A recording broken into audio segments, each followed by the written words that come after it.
ലോകാരംഭത്തിൻ്റെ തുടക്കത്തിൽ ഏദൻ തോട്ടത്തിൽ മുഴങ്ങിയതും മനുഷ്യചരിത്രത്തിൽ ദൈവം മനുഷ്യനോട് ചോദിച്ചതുമായ ആദ്യ ചോദ്യം, ആദം നീ എവിടെയാകുന്നു? അതൊരു ചോദ്യം മാത്രമായിരുന്നില്ല, നഷ്ടപ്പെട്ട മനുഷ്യനെ തേടിയുള്ള ദൈവത്തിൻ്റെ ആദ്യ വിളി കൂടിയായിരുന്നു.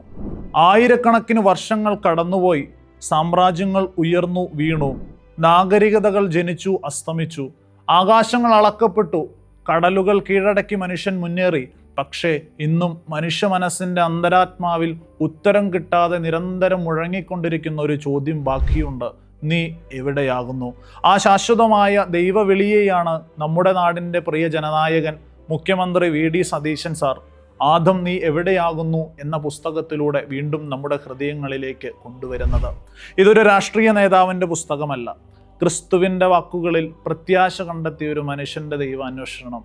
കാലത്തിൻ്റെ ഇരുട്ടിടങ്ങളിലേക്ക് അതിശീഘ്രം കടന്നു വരുന്ന ഒരു മിന്നൽ വെട്ടത്തിൻ്റെ പേരാണ് ആദം നീ എവിടെയാകുന്നു.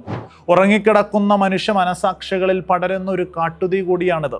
പുസ്തകത്തിൻ്റെ അവസാന പേജും അടയുമ്പോൾ ഒരു ചോദ്യം മാത്രം നമ്മുടെ ഉള്ളിൽ ജ്വലിച്ചുകൊണ്ടിരിക്കും.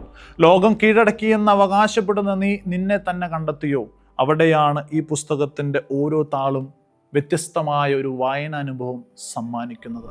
കാരണം ആദം നീ എവിടെയാകുന്നു എന്നത് ഒരു പുസ്തകത്തിൻ്റെ പേര് മാത്രമല്ല, ലോകത്തിൻ്റെ തിരക്കുകൾക്കിടയിൽ സ്വയം നഷ്ടപ്പെട്ട ഓരോ മനുഷ്യനോടും ദൈവം ഇന്നും ചോദിക്കുന്ന ഒരു ചോദ്യമുണ്ട്, നീ എവിടെയാകുന്നു?